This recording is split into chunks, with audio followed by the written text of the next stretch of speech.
Bem, queridos, hoje é uma quinta-feira, dia 7 de junho de 2018. Estamos aqui dando continuidade a mais um Comente Bíblia. Olha, estou de óculos novo. Fernanda, valeu aí, irmão. Olha só, em Gênesis 7, que fala, o nosso comentário vai começar em Gênesis 7. Todavia eu queria que você lembrasse, nós paramos falando sobre os dias de Noé, a questão de que ele se preparou por fé, não foi, e por obediência, não foi por questão de entender aquelas coisas que Deus falava com ele sobre dilúvio, água de cima, água de baixo, chuva, essas coisas, ele não conhecia essas coisas, ele foi obediente. E se você observar em Gênesis 6, 22, também em Gênesis 7, versículo 5, você vai ter certeza de que o que eu estou falando é a mais pura verdade. Diz nesses dois textos que ele fez exatamente como Deus lhe ordenava, ele fez tudo da forma direitinho, como Deus ordenou para ele. Por isso, nós vemos aqui a vida de Noé. Então, Gênesis 7:1, se nós observarmos o que diz lá, diz assim, vamos lá. Então o Senhor disse a Noé: entre na arca você e toda a sua família, porque você, Noé, é o único justo que encontrei nesta geração. Leve com você 7 casais de animais puros e um de um animal impuro, etc. E vai descrevendo mais ou menos as coisas. Mas essa expressão de Deus é algo tremendo, irmãos. Olha bem, ouvintes. Deus está falando para o cara o seguinte: você é o único na face do planeta Terra, é o único que está sobre toda a criação, minha criação, é o único que eu achei justo, né, que eu achei irrepreensível. Né? Agora veja bem, o único justo, o único que Deus veio aqui no meio de uma geração corrompida, ou no meio de uma degeneração, porque as gerações tinham se misturado, a geração ímpia com a geração do justo, a geração dos filhos de Deus com as filhas dos homens, né? Então estava uma bagunça horrível. Bom, então veja bem, Noé, eu creio que Deus preservou Noé. Eu creio que Deus preservou Noé para cumprir esse propósito, né? De dar um reset na criação. Mas eu creio também que houve a participação da parte de Noé. Diz aqui a Bíblia: Noé andou com Deus, tá certo? Essa expressão, Noé andou com Deus, não está dizendo simplesmente que Deus andou com Noé. Não, Noé fez uma escolha, e uma escolha pessoal, e por causa dessa escolha ele pôde manter os padrões de vida dentro da aliança que ele tinha com o Senhor. Noé andou com Deus, é a mesma expressão de Enoque. Enoque andou com Deus e já não foi encontrado porque o Senhor o tomara para si. Né? Aqui é uma questão de escolha mesmo, de responsabilidade pessoal. Noé andou com Deus. Nós temos andado com Deus. Com quem nós temos andado? Ou como nós temos andado em desordem? Nós temos andado, as coisas na nossa vida estão organizadas? Como é que está? Está dentro da ordem bíblica? É um momento para você parar e um pouquinho pensar, porque dentro do comentário bíblico a gente tem que fazer essa aplicação para a gente ter um crescimento. Né? Bom, Gênesis 7:2 fala que teria que escolher 7 casais de animais puros. 7 aparece muito aqui. 7 é o número de Deus, é o número da perfeição. Ok?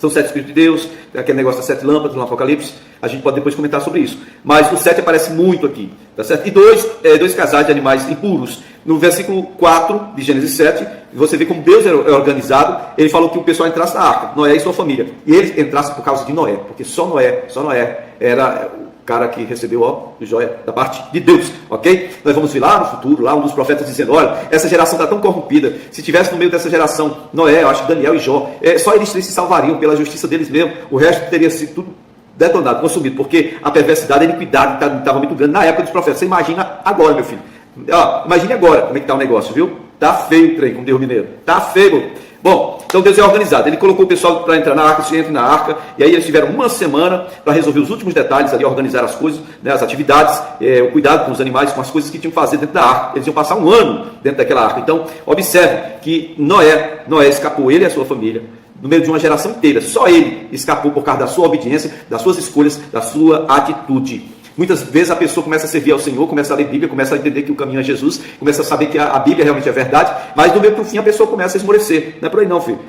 Noé condenou a geração dele toda. Ele escapou sozinho por causa da obediência, da perseverança. Ele não quis voltar atrás, ele não quis, pensar em ficar meio termo. Não, ele manteve o relacionamento pessoal com Deus e ele escapou da destruição que veio sobre aquela geração toda. Tá certo? Então, hoje nós podemos ver o seguinte: nós não temos que correr para dentro de uma arca. Hoje vamos dizer que a igreja seria a arca, ou que o Senhor Jesus seria a arca. Bom, mas o próprio Senhor Jesus disse que a igreja tem que ser sal e luz. Sal e luz. Sal não é para ficar no saleiro. Luz não é para ficar desligada, não, é para ficar no meio. O sal só dá gosto lá na panela se estiver dentro da panela. Então o que acontece? Nós não podemos nos isolar, mas eu creio que nos últimos dias, assim, quando o Senhor tiver mesmo para vir, Ele vai preparar a igreja, sabe? A igreja vai estar envolvida numa adoração tão assim, que toca realmente o coração de Deus, mas vai ser uma igreja que geme pelos perdidos, uma igreja que chora, que intercede pelos perdidos, e uma igreja que grita aos perdidos: salvai-vos, salvai-vos, eis aí, o Senhor já está vindo, o noivo está aí. Eu acho que até os judeus que eles não são cristãos, mas eles gritam para o mundo inteiro. Estão dizendo que o Messias está chegando, ele está às portas. Eles estão querendo construir o templo, não é nem por a questão só de estabelecer o culto no templo deles, mas é porque eles sabem que quando construírem um novo templo que eles estão querendo, o Messias virá. E então é isso. O Espírito e a noiva dizem: vem, né, esses últimos dias. Anunciem isso aí. Bom, então Noé fez tudo como o Senhor tinha ordenado. Ele escapou dessa geração dele, da época dele. Você for olhar em Gênesis 7, 9, você vai constatar isso que eu estou falando. Nessa época aqui, os filhos de Noé já tinham por volta de 100 anos. Né? O ano da datação em que veio o dilúvio é o ano 2319 a.C., o ano em que veio o dilúvio. E esse ano foi, vamos dizer assim, foi no primeiro mês, não, no segundo mês, no dia 17, no 17º dia do segundo mês do ano 600 de Noé. Ninguém sabe direito, mas aqui está datando, a Bíblia em ordem cronológica coloca a data 2319 a.C. Então se sabe que Matusalém morreu naquele mesmo ano. Por isso alguns dizem que ele deve ter morrido no dilúvio. Mas se ele não morreu no dilúvio, ele morreu, no ano 600 de Noé, vamos dizer aqui no primeiro mês, ou até o dia 16º, né, do segundo mês do ano 600 de Noé. Tá bom? Ele então morreu nesse ano aqui, do dilúvio. E vamos ver. Sim, a expressão Gênesis 7:11, todas as fontes debaixo, né, das profundezas se abriram, jorraram, e as comportas do céu se abriram. Isso no dia 17º do segundo mês do ano 600 de Noé. Ok? E aí choveu 40 dias e 40 noites. Misericórdia, sem parar, foi. Presta atenção, a Bíblia diz que choveu 40 dias e 40 noites. Você imagina água de cima, 40 dias e 40 noites, e água de baixo. A água fluindo dos lençóis lá, freáticos, né, os lençóis subterrâneos. Imagina o que seria da sua cidade, da sua vida, da sua casa, da sua família. Só 4 dias e 4 noites. Chuva torrencial, chuva caindo, 4 dias e 4 noites. Chuva de cima e água de baixo subindo. Imagina aí na sua cidade como seria. Tá bom? É difícil a gente calcular aqui o tanto de água. Eu sei que era para inundar mesmo o negócio, tá certo? Bom, no versículo 12 diz que a chuva durou os 40 dias e 40 noites. Gênesis 7, 12. No versículo 17 de Gênesis 7, diz que as águas se elevaram, elas elevaram a arca, né? E a arca fica registrada aqui. A arca não foi feita como um barco para navegar, para viajar, nada disso. A arca foi feita para flutuar, simplesmente isso. A água iria elevá-la e depois ela iria baixar, só isso. É como uma caixa de sapato. Não foi, a gente diz a arca não é o barco, tem gente que diz barco não tem nada de barco, não tinha vela, não tinha nenhuma estratégia no sentido de fazer viagem, não, era somente para isso, para que as águas pudessem elevar e depois baixar, ok? Versículo 18 diz que a arca flutuava sobre as águas. Versículo 19 de Gênesis 7 diz que as montanhas mais altas foram cobertas. Bom, como é? Oi, montanhas? Montanhas mais altas. Não, o pessoal não diz que as montanhas vieram depois do dilúvio? Pode ser que tenha sido, no caso, as montanhas, a Cordilheira dos Andes aqui, a Cordilheira lá do Himalaia, né? Lá no, vamos dizer, na Índia ali, para aquele lado ali, né?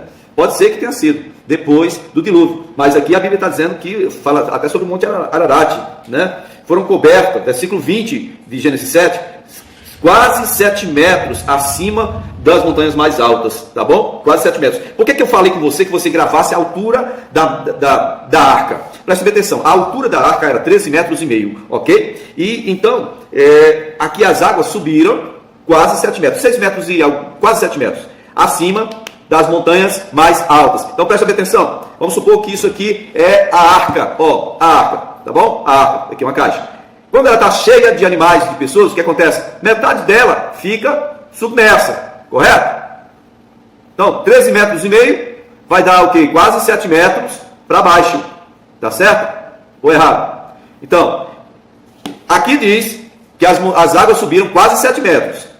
E eu imagino que quase 7 metros era a altura, vamos dizer assim, o comprimento, a altura da arca que ficou debaixo d'água. E eu imagino que a arca encalhou ali, perto do Monte Ararat, porque isso foi exatamente o que deu a medida para eles. A água subiu quase 7 metros. Por quê? Olha, se a arca está cheia de animais, cheia de coisa, ela tem uma parte submersa, metade dela está debaixo d'água. Então ela deve ter agarrado ali, e conforme a água foi escoando, ela foi descendo até ficar lá no pé do monte Ararat, ok? É o que a Bíblia narra, meu querido e minha querida, e é assim que eu creio, porque eu observo esses detalhes que eu comento e passo para vocês vocês pensem, ok? Bom, eu quero que você imagine também o seguinte, tem uma quantidade enorme de montes, com 8 metros, quase 8 mil, quase 9 mil metros hoje, né? Muito alto. O Everest, por exemplo, se o dilúvio fosse hoje, ficaria fora disso, porque o Monte Ararat, por exemplo, tem 5.165 metros de altura, 5.165 metros de altura, no pico mais alto, são dois, né?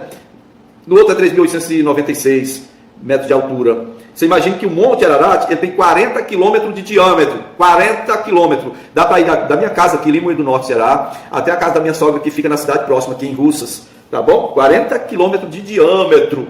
Imagina bem a altura desse troço aí, 5.165 metros. O Himalaia, o Everest tem mais de 8.800, 8.848 metros de altura. E não é só isso não, a gente fala, o Everest. Rapaz, pelo que eu pesquisei aqui, são mais de 10 montes, né?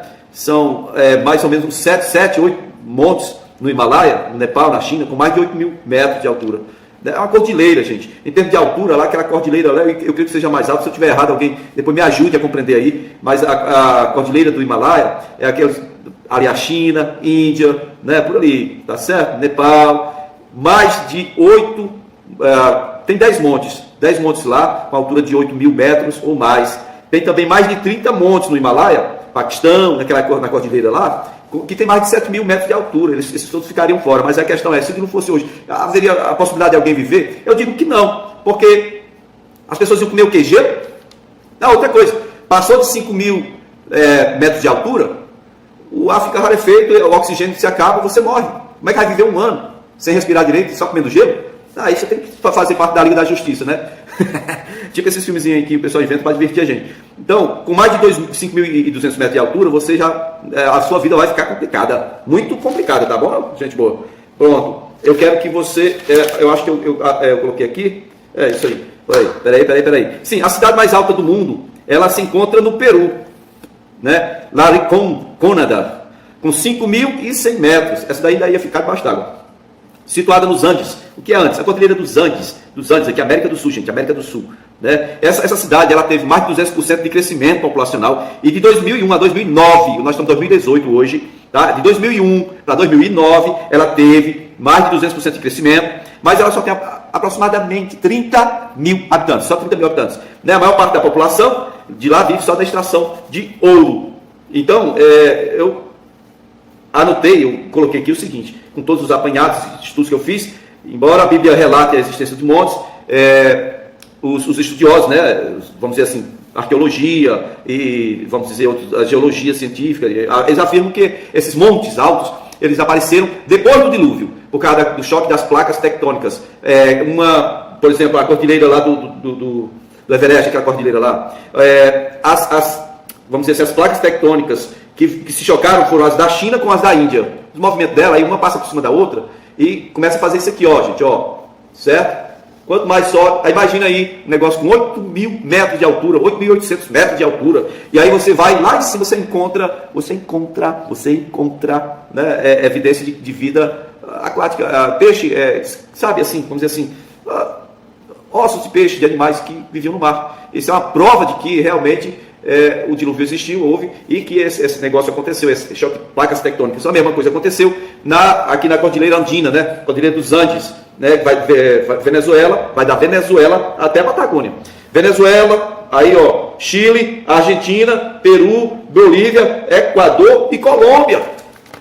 Esses são os países andinos, né? Então é isso aí, ó. O vídeo está grande, negada, já passou do ponto. Nós vamos dar seguimento depois falando sobre essa questão do dilúvio. Foi só a introdução. Fique com Deus. Amanhã, se o Senhor nos permitir, tem mais. Participe, divulgue aí pra gente no nosso canal. Se inscreva, comente.